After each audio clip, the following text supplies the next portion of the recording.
Oi, pessoal, tudo bem com vocês?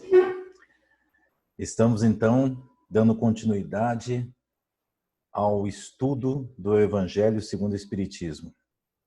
Hoje, iremos iniciar o capítulo 2, Meu Reino Não É Deste Mundo, parte 1. Vamos começar, então, por esse primeiro item, né, a vida futura. Mas antes disso, tem esse pequeno texto de introdução. Pilatos, tendo entrado de novo no palácio e feito vir Jesus à sua presença, perguntou-lhe: És o rei dos judeus? Respondeu-lhe Jesus: Meu reino não é deste mundo. Se o meu reino fosse deste mundo, a minha gente houvera combatido para me impedir de cair nas mãos dos judeus. Mas o meu reino não é aqui. Disse-lhe então Pilatos: És, pois, rei? Jesus lhe respondeu: Tu o dizes, sou rei. Não nasci e não vim a este mundo senão para dar testemunho da verdade. Aquele que pertence à verdade, escuta minha voz. Está em João, capítulo 18, versículos 33, 36 e 37. Então, em cima dessa passagem, temos aqui aquele momento que Jesus está sendo julgado pelos fariseus, que eram os judeus conservadores da época. Estava sendo julgado de estar pregando algo que ia contra o que eles acreditavam.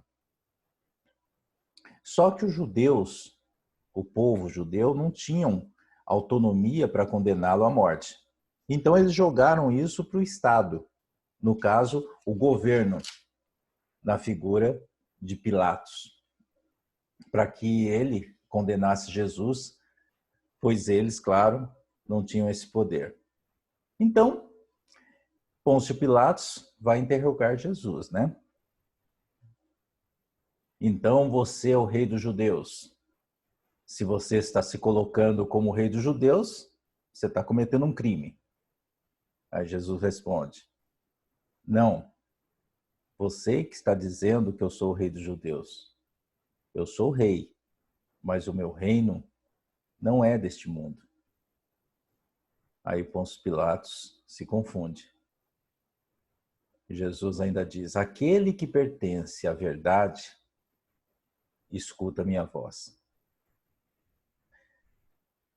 Neste momento, Pilatos se volta para os fariseus e diz: Eu não tenho como condená-lo,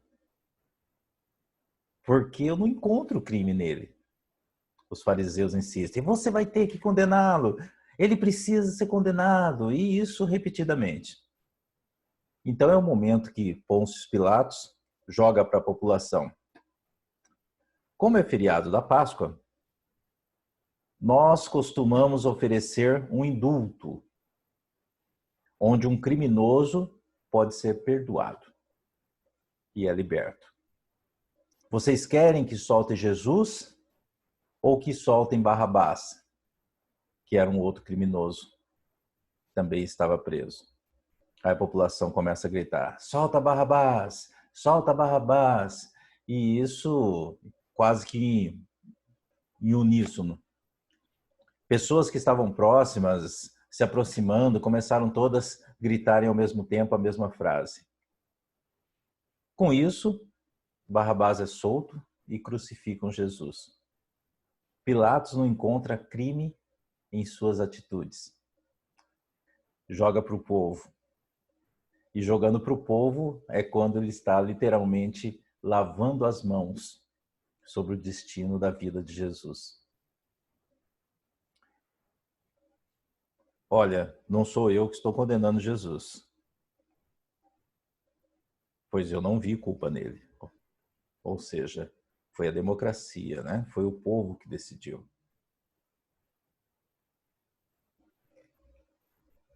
Meu amigo. Vamos em frente. 2.1. A vida futura. Por essas palavras, Jesus claramente se refere à vida futura, que ele apresenta em todas as circunstâncias como meta que a humanidade irá ter e devendo constituir objeto das maiores preocupações do homem na Terra. Todas as suas máximas se reportam a este grande princípio. Com efeito, sem a vida futura, nenhuma razão de ser teria a maior parte dos seus preceitos morais, donde que os que não creem na vida futura, imaginando que ele apenas falava na vida presente, não os compreendem ou os consideram pueris. Então é isso. Segundo a visão espírita, ao analisar essa parte que está aqui no texto, ele apresenta em todas as circunstâncias como a meta que a humanidade irá ter e devendo constituir como objeto das maiores preocupações do homem na Terra. Quando ele diz: "Meu reino não é deste mundo", ele é de onde? É de outro mundo? O que seria esse outro mundo? Quando a gente fala de mundo, o que a gente pensa? Em planetas? Mas temos também uma outra concepção. Pelo menos hoje nós temos outra concepção. Na época, as pessoas eram um conhecimento muito limitado, né? Então, quando a gente fala de mundo, a gente fala aqui de mundo material e mundo espiritual. Então, quando ele fala que não é deste mundo, ele não está falando de Saturno, Júpiter. Quando ele fala de que não é deste mundo, que o reino dele não é deste mundo, ele está falando que não é aqui do mundo material. E ele se refere à vida futura, ou seja, o mundo espiritual. Continuando aqui no texto, devendo constituir objeto das maiores preocupações do homem na Terra. Qual que é a meta da humanidade? Estar conectado a esse mundo espiritual. O que é estar conectado a este mundo espiritual? Não significa morrer. Estar conectado no mundo espiritual significa viver em função das coisas que são boas para o espírito, que são benéficas para o espírito. Esta é a tua meta, esta é a minha meta, esta é a meta de todos nós. Não ficar priorizando prazeres materiais. E eu não estou falando aqui de relações físicas. Estou falando aqui daquela pessoa que passa anos da vida obcecado em adquirir aquele carro dos sonhos, a casa dos sonhos, e para isso acaba passando por cima de muitas outras coisas. É aquela pessoa que fica dia e noite trabalhando sem dar atenção para o filho. Ou seja, eu estou fazendo coisas para a matéria e não coisas para o espírito. Estou servindo ao reino dos homens e não ao reino de Deus. Porque é o reino dos homens que diz: você tem que ter um carro maravilhoso, você tem que ter aquela casa imponente, você tem que ser rico, você tem que ter alguma coisa, né? Isso é o reino dos homens. No reino de Deus somos aceitos como somos de fato. Ou seja, seria muito interessante se nossas preocupações fossem direcionadas à vida futura e não para esse momento aqui e agora. Não é mesmo? Vamos em frente. Esse dogma pode, portanto, ser tido como eixo do ensino do Cristo, pelo que foi colocado num dos primeiros lugares à frente dessa obra. E é que ele tem de ser o ponto de mira de todos os homens, e só ele justifica as anomalias da vida terrena e se mostra de acordo com a justiça de Deus. Então, vou parar um pouquinho aqui, ó. Esse dogma pode, portanto, ser tido como o eixo do ensino do Cristo, pelo que foi colocado num dos primeiros lugares à frente dessa obra. O Evangelho, deixa eu falar uma coisa aqui, o Evangelho, segundo o Espiritismo, ele não apresenta os fatos de forma cronológica, conforme está lá no Novo Testamento. E aí, Kardec coloca logo agora, aqui no capítulo 2, no início no início do livro, a condenação do Cristo. Por quê? Porque esse é o ponto de destaque que tem que ser estudado, a questão da humildade, a questão da gratidão. E aqui ele coloca, é o ponto de mira de todos os homens, só ele justifica as anomalias da vida terrena. Que anomalias? Porque uma pessoa nasce com uma anomalia e outra não. Kardec diz assim, quando eu acredito, vou colocar aqui uma interpretação, quando eu acredito apenas na vida atual, na vida presente, eu acabo me revoltando quando eu observo Deus colocando uma pessoa com oportunidades frequentes na vida e outra que não dá nada certo. Quando eu penso apenas na vida presente, na vida atual, eu acabo me revoltando quando eu vejo que Deus colocou uma criança nascer num lar com um pai alcoólatra, que vai abusar dela, e coloca outra num lar que o pai fica dando atenção, brincando e educando ela o tempo todo. Então, quando você analisa esse cenário e visualiza várias diferenças que se remontam como injustiças, acaba não fazendo sentido aos olhos de muitas pessoas. Aí eu estou falando aqui de crenças diferentes que existem na nossa sociedade.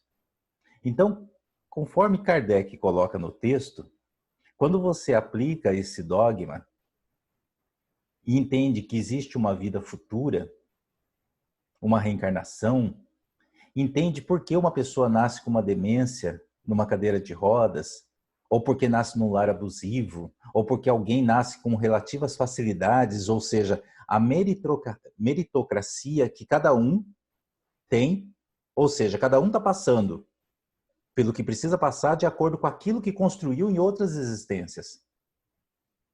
Está entendendo? Então, se a gente pensar apenas na vida atual, digamos que essa fosse a nossa crença, não faz muito sentido as coisas, né? Continuando aqui no texto. Apenas ideias muito imprecisas tinham os judeus acerca da vida futura.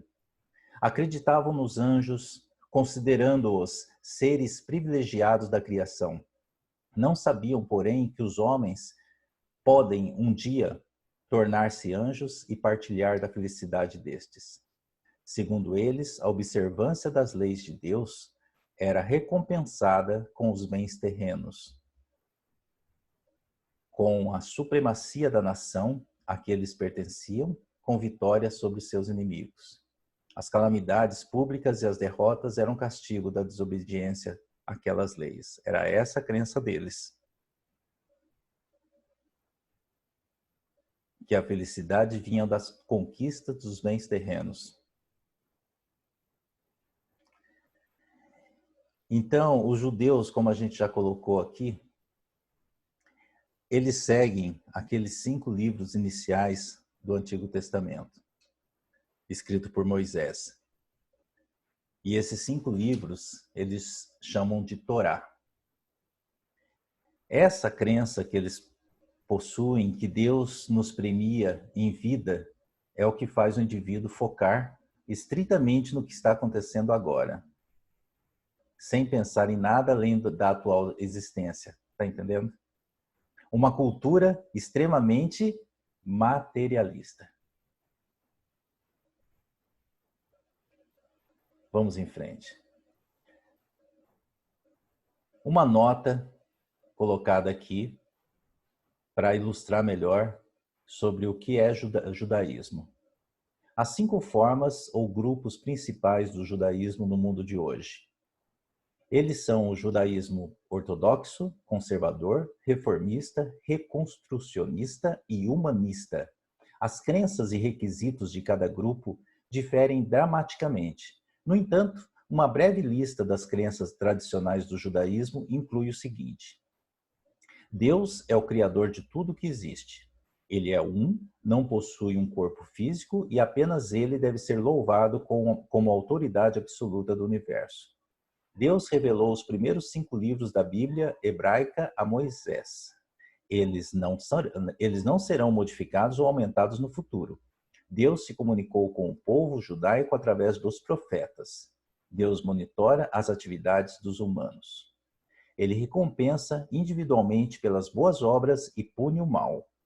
Apesar de os cristãos basearem muito na sua fé nas mesmas escrituras hebraicas que os judeus, há grandes diferenças em suas crenças.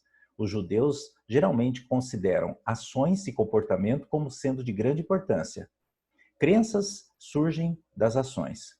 Isso muito difere dos cristãos conservadores, para os quais a crença é de grande importância e ações são o resultado daquela crença. Então aqui a gente vai compreendendo um pouco melhor todo esse cenário envolvendo o judaísmo. É interessante saber como eles pensam até para respeitá-los. Concordam? Até para facilitar o diálogo com eles. É isso que eu coloco justamente para isso, porque a gente tem que respeitar, em primeiro lugar, a crença do outro. Aí vem, por que eles não gostavam de Jesus? Porque aos olhos deles, Jesus infringiu suas leis. Vamos lá. A crença judaica não aceita o conceito cristão do pecado original. A crença de que todas as pessoas herdaram o pecado de Adão e Eva quando desobedeceram às instruções de Deus no Jardim do Éden. O judaísmo afirma a bondade inerente do mundo e do seu povo como cristãos de Deus. Os seguidores judeus são capazes de santificar suas vidas e se aproximarem de Deus ao cumprir o mitzvah, mandamentos divinos. Nenhum salvador é necessário ou disponível como intermediário. As crenças sobre Jesus variam consideravelmente. Alguns o enxergam como grande professor moral. Outros o veem como falso profeta ou ídolo do cristianismo. Alguns grupos do judaísmo nem repetem o nome dele devido à proibição de dizer o nome de um ídolo. Estão compreendendo? Todas essas 2 notas do expositor aqui que eu coloquei, justamente é a ótica do judaísmo diante do cristianismo, diante da figura de Cristo. Ou seja, há diferenças significativas de ponto de vista, mas de uma forma geral, eles não veem Jesus como o Messias, como o enviado de Deus. Continuando. Há 613 mandamentos encontrados no livro do Levítico e outros livros que regulam todos os aspectos da vida judaica. Os 10 mandamentos, como delineados em Êxodo 20, de 1 a 17, Deuteronômio capítulo 5, de 6 a 21, formam um curto resumo da lei. O Messias, ungido de Deus, vai aparecer no futuro e reunir os judeus mais uma vez na terra de Israel. Haverá uma grande ressurreição dos mortos naquele tempo. O templo de Jerusalém, o qual foi destruído em 70 depois de Cristo, vai ser reconstruído. Os judeus são conhecidos como o povo escolhido de Deus. Isso não significa que devam ser considerados um grupo superior a qualquer outro. Versículos bíblicos como Êxodo, capítulo 19, versículo 5, apenas afirmam que Deus escolheu Israel para receber e estudar a Torá, para louvar a Deus, para descansar no sábado e para celebrar os festivais. Os judeus não foram escolhidos para serem melhores do que os outros, mas apenas para serem uma luz aos gentios e uma bênção às outras nações. Essa questão de não reconhecer Jesus é muito mais amplo do que a gente pode imaginar. Devemos, antes, acima de qualquer coisa, visualizá-lo na amplitude que merece ser visto.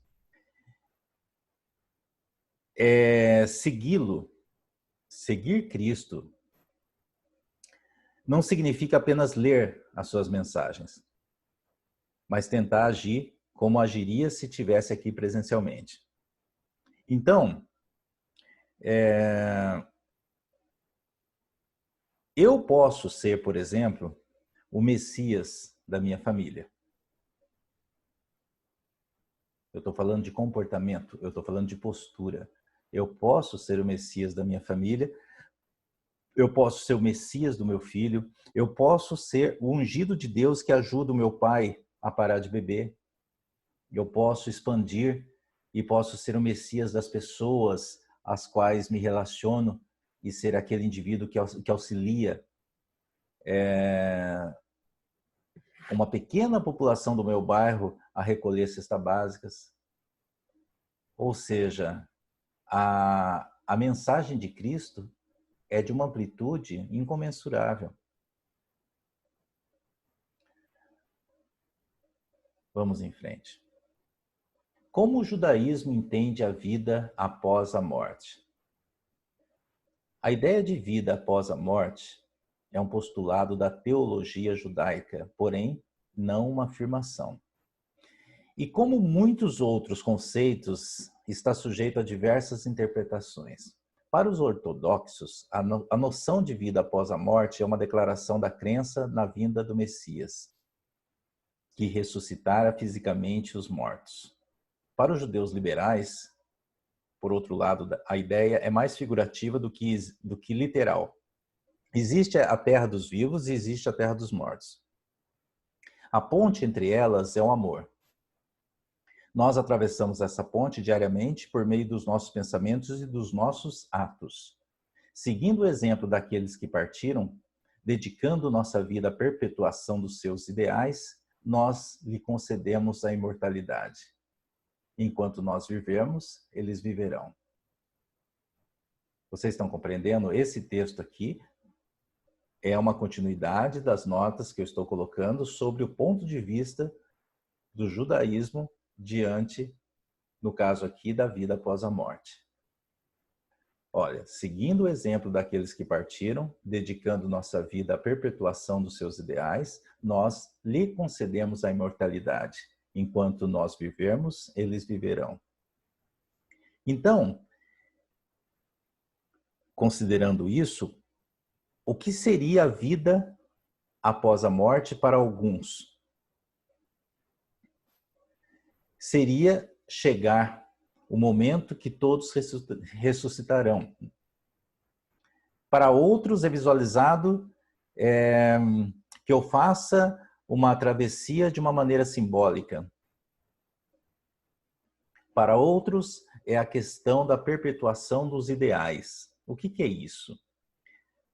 Um exemplo.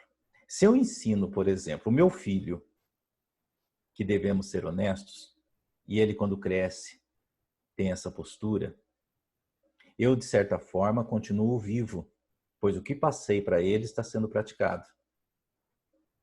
Então, é uma metáfora da imortalidade. dentro da visão judaica.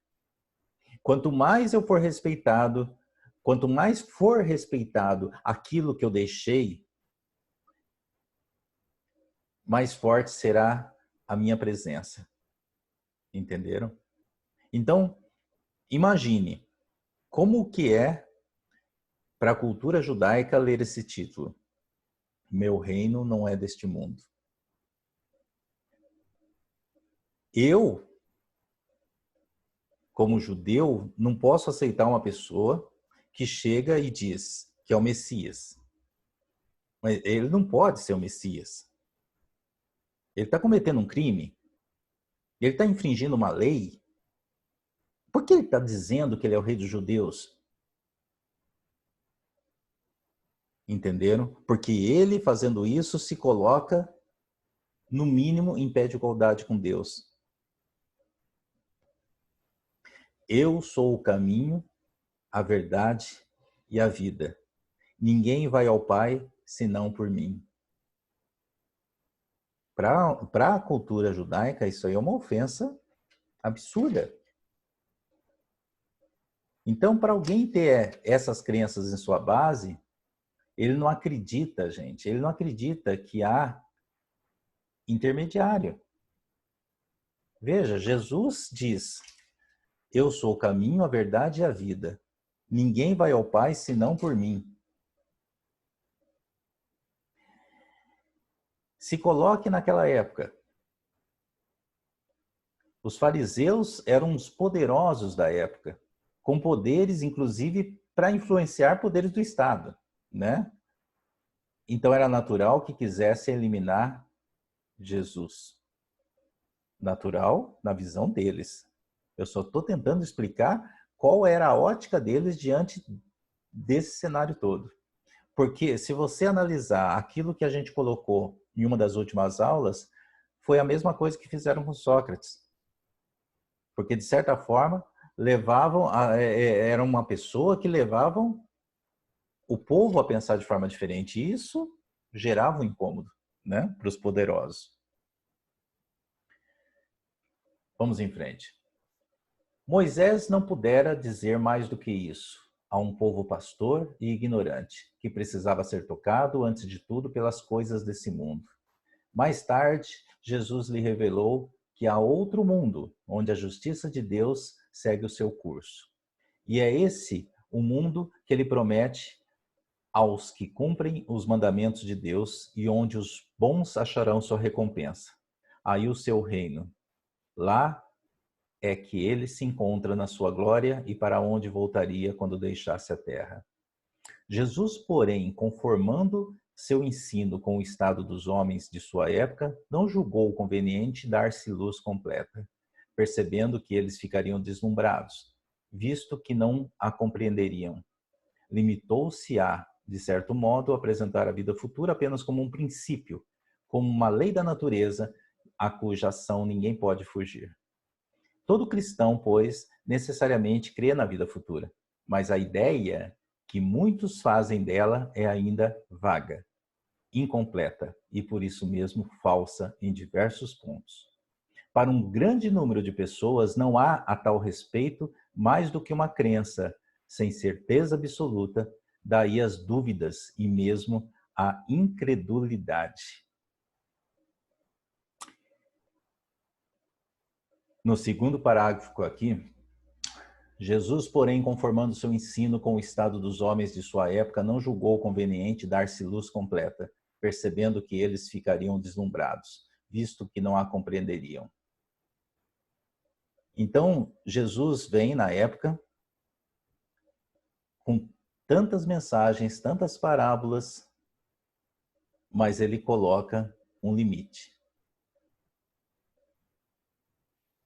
Ele não tem como abrir de uma forma muito clara, até porque ele sabia da limitação das pessoas. Se ele coloca, você vai morrer, você vai sair desse corpo, isso aqui, colocando toda a questão da espiritualidade, como que seria? Na verdade, não haveria compreensão, né? Porque hoje a gente está em 2020, com tanta coisa que já foi esclarecida, e ainda não há. Imagine naquela época. não é verdade? Continuando, o Espiritismo veio completar nesse ponto, como em vários outros, o ensino do Cristo, fazendo-o quando os homens já se mostram maduros bastante para aprender a verdade. Com o Espiritismo, a vida futura deixa de ser simples artigo de fé, mera hipótese. Torna-se uma realidade material que os fatos demonstram, porquanto são testemunhas oculares os que a descrevem nas suas faces todas e em todas as suas peripécias. E de tal sorte que, além de impossibilitarem qualquer dúvida a esse propósito, facultam à mais vulgar inteligência a possibilidade de imaginá-la sob o seu verdadeiro aspecto, como toda a gente imagina um país cuja pormenorizada descrição leia. Ora, a descrição da vida futura é tão circunstanciadamente feita, são tão racionais as condições ditosas ou infortunadas da existência dos que lá se encontram, quais eles próprios pintam, que cada um aqui, a seu mau grado, reconhece e declara a si mesmo que não pode ser de outra forma, porquanto, assim sendo, patente fica a verdadeira justiça de Deus. Ou seja, fica claro que cada um aqui vai pagar pelo mal que fez e o outro vai usufruir dos bens, de todas as atitudes boas que realizou, né? Porque dessa forma a gente desconstrói aquela questão de sorte ou azar que eu coloquei no início dos textos de hoje. Porque um nasce em cadeira de rodas e o outro é um atleta, porque um tem dificuldades de movimentação e o outro não, né? Tudo se realiza pelo mérito. É a justiça divina. De outra forma, seria como se Deus jogasse dados e aí um nasce com sorte e o outro não. O que não faria muito sentido. Concorda? Vamos em frente. 2.2 A realeza de Jesus. Que não é deste mundo o reino de Jesus, todos compreendem, mas também na terra não terá ele uma realeza?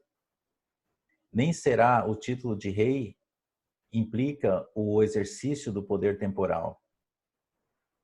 Dá-se esse título por unânime consenso a todo aquele que, pelo seu gênio, ascende à primeira plana numa ordem de ideias quaisquer, a todo aquele que domina o seu século e influi sobre o progresso da humanidade. É nesse sentido que se costuma dizer o rei ou o príncipe dos filósofos, dos artistas, dos poetas, dos escritores, etc. Essa realeza, oriunda do mérito pessoal, consagrada pela posteridade, não revela muitas vezes preponderância bem maior do que a que cinge a coroa real? Imperecível é a primeira, enquanto esta outra é joguete das vicissitudes. As gerações que se sucedem à primeira sempre a bendizem, ao passo que por vezes amaldiçoam a outra. Esta, a terrestre, acaba com a vida. A realeza moral se prolonga e mantém o seu poder, governa, sobretudo após a morte. Sob esse aspecto, não é Jesus mais poderoso rei do que os potentados da terra? Razão, pois, lhe assistia para dizer a Pilatos, conforme disse: sou rei, mas o meu reino não é deste mundo. Então Kardec, aqui, coloca esse posicionamento de Jesus, que afirma ser um rei, mas não como alguém que ficará num trono, lá em cima, num trono, dando ordem, mas como alguém que reconhece e aceita esta gratidão quanto esse amor, quanto a essa responsabilidade de governar e auxiliar as pessoas na sua evolução. Por isso a afirmação: o reino, esse reino, não é deste mundo. Ele é um rei, mas não deste mundo. Ele não estará sentado ao trono, e sim caminhando sempre entre nós. É isso. Terminamos aqui a primeira parte. Na próxima semana, nos encontraremos para dar sequência a esse capítulo e entraremos na ponto de vista, né? É isso? Ponto de vista e instruções dos espíritos. Gostaria muito de saber de vocês o que vocês acharam, qual a opinião que tiveram sobre aquilo que foi colocado aqui. Será um prazer receber alguns relatos. A participação de vocês é muito importante. Muito obrigado pela presença, pelo acompanhamento, por estar sempre aqui com a gente. E até a próxima semana. Tchau, tchau.